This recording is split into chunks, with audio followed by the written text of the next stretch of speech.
welcome to another episode of Great News. My name is Kevin Ryder. This is Mike Catherwood, and we bring you all positive stories to sort of restore your faith in humanity. And there's so many, it's impossible to narrow it down. Every week, Kevin and I have just an oasis of beautiful things to find out about humanity to make us feel better. And that is our goal, to transfer that over to all of you. We do not do any of the divisive, horrible, negative things that other news shows do. We just bring you two very immature grown men and lots of I mean, we are immature. We're not trying to hide that. That is a thing. Yes. We don't do any of the great news. Right. We correct. just collect it. We just like point at other people and say, look at that. That guy's something. Do we have an intro? I do. Intro! The show's about to begin, bro! Say hello to the happy, goodbye to the blues. Kevin and Mike giving you the great news. I don't know if you live in a place where you have wildfires, but in Southern California, they are devastating. There's a lot of other gnarly ass stuff here in Texas, but not as nowhere near as much as with the wildfires. And the wind just whips them up, and they change directions, and they'll just burn everything in their path, houses included. And this is a story about Woody Faircloth and his 9-year-old daughter Luna. They live in Denver, and they were watching video of the 2008 Camp Fire, which was one of the most destructive fires in a long time. And this is the difference between somebody like this man, Woody, and you and I, is that he's in Denver. And he says to his daughter, you know what? We need to drive an RV out to California and give it to somebody who lost their home. Oh, my God. And then they started this whole system of doing that, where they get people to donate the RVs and they drive them out to California and they give them to people who lost their homes. It's amazing. Watch this story. Woody Faircloth and his 9-year-old daughter Luna are getting used to life on the road. Look at how beautiful this is. It really is pretty. For the last 3 years, they've been taking special trips to deliver RVs to families who've lost homes in wildfires. It's a mission they began after watching news of the deadly 2018 Camp Fire in California. I turned to Luna, who was 6 at the time. She had no front teeth. And I said, Luna, why don't we get an RV and we'll drive it to California and give it to a family so they have a place to call home for Thanksgiving.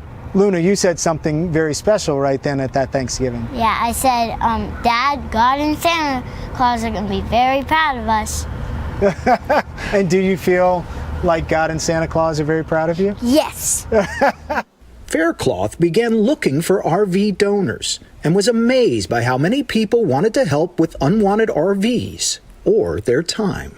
We have volunteers all over the country that have helped us. We have people right now that are answering emails and processing paperwork for these donations. I mean, it's just raise your hand and say, hey, I'd like to help. They can come home and make a home-cooked meal. And Dad and daughter have personally delivered about 20 RVs to folks in need, mostly firefighters, first responders, and veterans.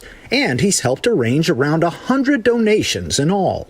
But it's also been an opportunity to teach his daughter. Oh, look at the palm trees. Everywhere along their trips are reminders of the cost of these fires. look at the ground, how it's just ash. And they've developed a stronger bond. It's been really special for the two of us, just to be able to spend that time together and to make a difference, just so she knows that it's not just about her and it's not just about me, it's about the people that we're helping. And we're blessed. Oh my gosh, it's so bumpy.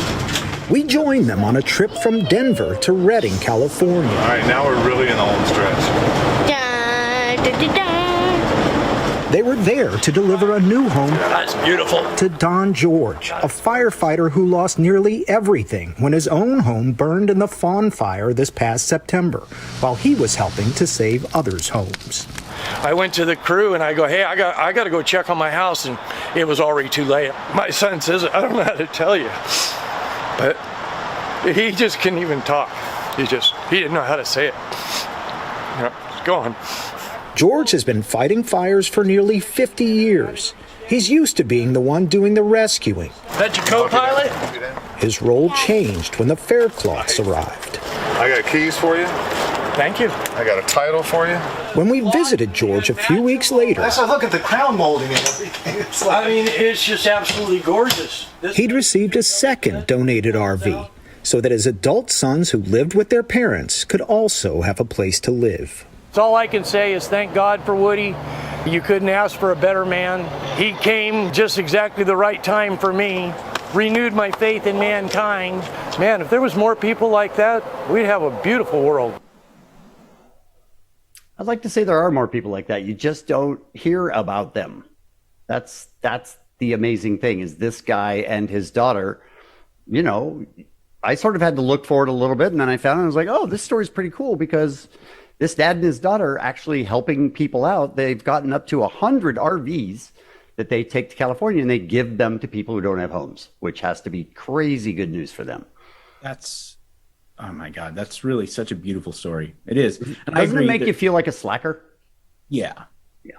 Yeah. And I also think like, well, maybe I am like one of those people like Woody, and I've just been either scared or not, not courageous enough to pull the trigger. And I do think, I agree with you that there's millions of other people out there in the world that are like him, and we're just kind of not ready to take the leap. And it's like, look at that story. What's the downside? Yeah. You know? And you look how big it becomes from how small it started. And it's a miraculous thing. It's like, it really, like I was watching some superhero movie. It seems like every movie now is a superhero movie. And, you know, I started to actually think about this show, about Great News, and about how, of course, yes, you and I, Kevin, are real life superheroes. We're superheroes. Yes. But like that, there's like a guy like Woody, he kind of is like he saves people's lives. You know, he's a superhero if you really think about it. Like he's not really far off. Obviously, he's a human and he's fallible and he can Flawed, be yeah. murdered and all that. You know, so he's not like Iron Man or what. But he saves lives. You know. I'm sorry, you want to point out that he could be murdered. Well, you know, that's the cool thing about Iron Man and Batman. I was thinking about is like, if you're fully indestructible, yeah, great, you can fight crime and all. But I don't really relate all that much. Like the fact that you can die makes me go, okay, you're really putting it out there. All right. So the guy that's donating RVs can be murdered. It's better than the Hulk and Captain Marvel and Superman. Okay, gotcha. Yes, that's my point. All right. Have you ever in your daily life, I shouldn't say have you ever, how many times in your daily life, Kevin, do you feel inadequate as a man? Like 23 hours a day. Okay. Yeah, And I'm that with you. includes like 6 hours of sleep. I I'm totally with you. Mm-hmm. You meet these people and you're like, I am not at all tough. I'm not at all good at dealing with adversity. I am going to show you the man who might be in the top 1% of making me feel like a bitch. This guy on Instagram, I encourage everyone to look at Pitbull Rule, RUHL.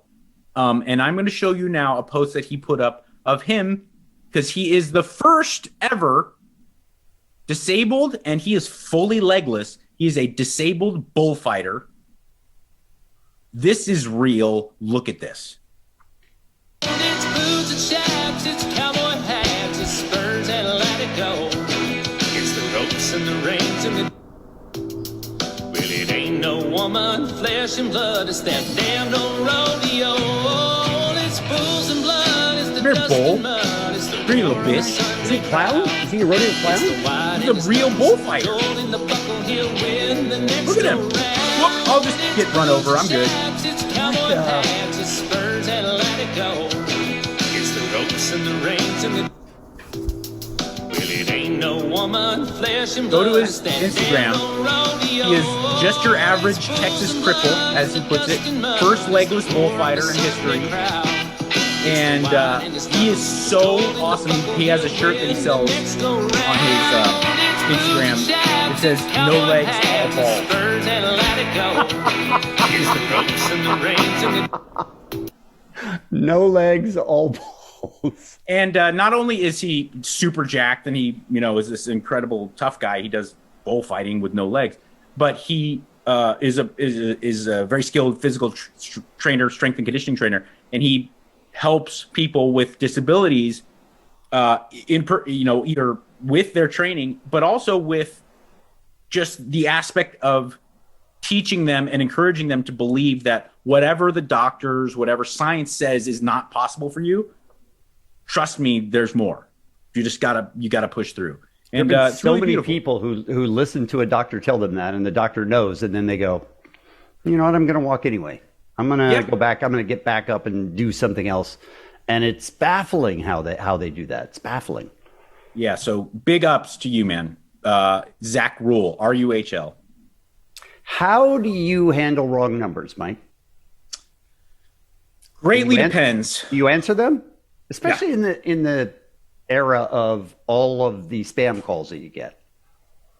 Yeah, because a wrong number isn't like a spam call I get. It's like from some, it'll say some business, or it'll say like potential, like spam risk. Mm-hmm. A wrong number is like, I don't know. It could be someone that I just don't have in mind. So I do answer wrong numbers too. And then when they start talking and you realize that they're a wrong number, do you get off the phone as soon as you possibly can? Because I do. Like I said, it depends. If I could hear in the voice that there could be some ball busting potential, I will ring that one out. I'll ring that chamois dry. You'll play along with it for a while, Yeah. just for the fun of it. Yeah. This is a 20-year friendship that was sparked by a wrong phone number. This woman was continuously calling a man and saying that she needed, I don't know, she needed help or whatever. And it was in Rhode Island, and her name is Gladys. And she kept calling this guy and kept calling this guy. And finally the guy said, Gladys, tell me about yourself. And they started talking. And this past Thanksgiving, they met for the first time. One of them's from Florida, and one of them is from, I don't remember what other state. But they became friends, and they met, and they're, I don't know. It's just, I just see that like every chance I get to get off the phone, I get off the phone. I'm not a phone person. I don't I hear like you. talking on the phone. Yeah. Especially if it's somebody who doesn't want to talk to me. They want to talk to somebody else. It's like, all right, well, listen, wrong number. So peace out. This guy, 20-year friendship. That's beautiful. I mean, that's beautiful. And I think that like, I think at our core, humans, like the animal of Homo sapien, I think is a communal, social animal. And Yes. modern life has just like made us more and more, we've moved farther and farther away from it. So when you hear stories like that, you get like that spirit gets invigorated again, you're like, you can really make friends if Right. you just get in contact with someone, even if it's by accident. Now, It's what's going to gorgeous. happen is that Mike and I are both going to answer spam calls today, and we're going to be angry. But I'm gonna try. No, I'm gonna try answering and being like, "Hey, dude, do you want to be friends?" And it's gonna be like Lenny Dykstra or something, like some asshole, and I'll be keep pushing and pushing, and it'll be like, "I don't want to talk to you." but you called me first. Yeah, you called me, dude. And fuck you. All right, Kevin. I like to include one cute animal video Yes. per show. This is not only cute. This is much like last episode where I showed you the doggy double dutch. This is unbelievable. This is K9, Master of Balance.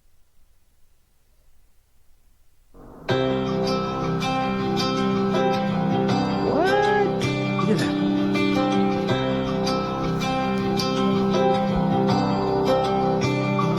There it goes. Look at that. That's a full glass of water.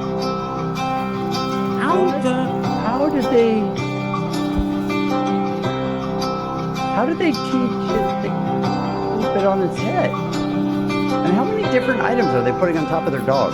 Yeah, and like when did they get to like transmission? And they're like, There's a okay, chair. that's a little much. There's a dinner table. Good Yes. luck. Okay. Here's the thing about dogs. Mhm. Dogs the best. Yes, agreed. And one of the funniest and most endearing things about dogs to me is that no matter what they're doing, that face stays the same. Mm-hmm. It's like just normal goofy dog face. Like you always see like on ESPN 8, like the dog leaping championships. Yes. Mm-hmm. They're flying through the air. They're like fully, you watch Usain Bolt in sprinters. They have like the I'm sprinting face, or a dog that a human that's incredibly overwhelmed by emotions. They're crying, or dogs are doing extreme stuff and they still have the same like dog face. Like, yep, I'm walking with my Like, whatever. glass of I don't water. care. Yeah, I have a glass of water on my head. I'm good. That's crazy. Yeah. That's crazy. All right, I'm going to tell you about Mr. Thanksgiving. Okay. Mr. Thanksgiving is a guy named Bob Vogelbaugh, and he used to work in the restaurant industry. And in 1970, he retired, and he said, you know what? There are a lot of people who come in here. There was a 91-year-old man that started it, or a woman, I'm sorry, named Rose Hansen. And he said, while I was bagging her groceries, I noticed there wasn't a turkey, and I asked how she was spending the holiday. And he was saddened by her answer. She said, it's just going to be another day alone. And since 1970, this man has thrown open his doors for Thanksgiving and said, anybody that doesn't have somebody else in their life, anybody that needs to have some kind of a meal, I'm here. I'm going to make a Thanksgiving dinner and come on over. All are welcome. Oh, How that is bad does that make you feel about yourself now? We're all it does, dude. It does, and it makes me so happy. I'm literally fuck you, Kevin. You made me cry again. I really think that, as we were talking about with a couple stories ago, that I think naturally we're communal and social beings. I think that drugs and gambling and excess and all this stuff and divorce, whatever it is, a lot of things can be painful. I think the most devastating thing to the human spirit is loneliness. Yeah, I really do, and it seems kind of simple, but it's just so hard for me to sometimes see that people are lonely, and to see this guy. All right, what if this guy's wearing this hat? Then what? Yeah. What do you do with that? Is he a dick Well- now? He's a dick now, isn't he? No. Hey, come on. He's a nice old man. I would have to fight my desire To knock it off his put head? my balls in his cap and go, oh, dude, you have some gum in your turkey goblets. And he reaches up and it's nothing but ballsinis. He's been doing this since 1970, Beautiful, man. which is really amazing. That's a great story.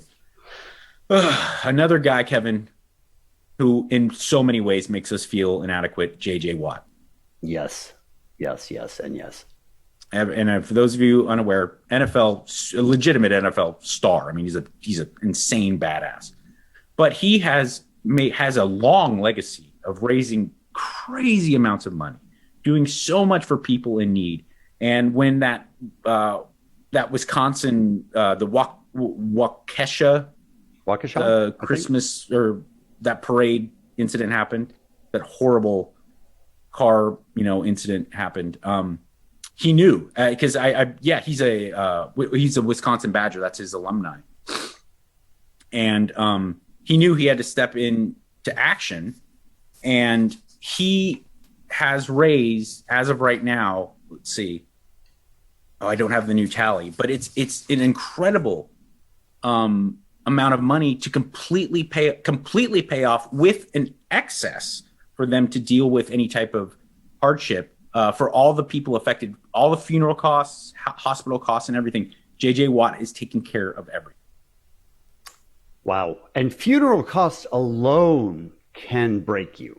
The amount of money that they charge because you're desperate, you're sad, you're lonely, you're emotional, you would give them all of your money and they're happy to take it, unfortunately. Right. But that is not a small thing. Like, I'll give you a perfect example. When my dad passed away 10 or 11 years ago, I should probably know. I went with my mom to the funeral home, And they said, we have this lovely casket that's $14,000. And we have this casket that's $9,000. And then we've got this little box over here.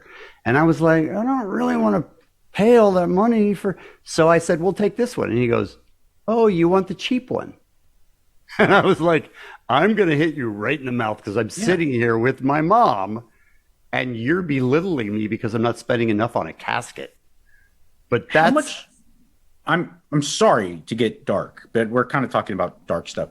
How much does it cost to turn them into ash? Oh, I don't know. That I don't know. But I wish I would have chosen it. You know what? I'm just kidding. It really is. That's a gross kind of aspect of humanity. Like the idea that I'm fine if you want to make the $20,000 coffin and offer that up, so that when Elon Musk's loved one dies, fine, go ahead, you do you. If you have the money, there could be $100,000 casket. Fine, no problem. But there has to be the $100 casket. Like the $100 casket has to exist. You can't just exploit people. I wish you were right on that, but they really do. I mean, they exploit people. Anytime you're emotional and you're upset, they take advantage of you. For example, the wedding industry is the same. Yeah. Oh, this is going to be my wedding. They don't realize it's the first of three, but this is going to be my wedding. And okay, we're going to charge you for everything to make sure that we can squeeze the most money out of you. Right. And but at least with a wedding, with a wedding, you have the option to go Yes, it agreed. yourself. You'd be like, let's go down to the courthouse. We'll call a couple of friends, grab some beers. We don't. With a funeral, you can't go. You literally legally can't just go bury your dad. Right. You're fucked. You're completely handcuffed to it. Mm-hmm. That's gross, man. So But, J.J. Watt, let's go back to the good news, the great news. J.J. Watt is paying all of those costs, so none of the families in Wisconsin that were affected by that have to sit across from somebody and be made to feel bad because they don't have enough money. And there is something extra special. I would never belittle anyone who's a famous, really rich celebrity who's going to write a check and go out there. But to do something that's actually like specific that is going to be particularly helpful in that time of need, something like it just goes to show that he's a different dude. He's a step above. He did that when he was in Houston and he was raising money for the hurricanes. I mean, he really has done this his whole entire life. Yeah. He has like I said, a legacy of just being a really, really impressive person. And an Arizona Cardinal, which makes him probably the best. Yes, Kevin. We Thank understand. Please subscribe and like and tell your friends. If you've come across a great news story, go ahead, hit up at the Kevin Ryder, hit up Mike at Mike Catherwood. We love getting suggestions and nominations for great news stories. And I'm going to hit you with an outro. You know what I'm talking about, bro.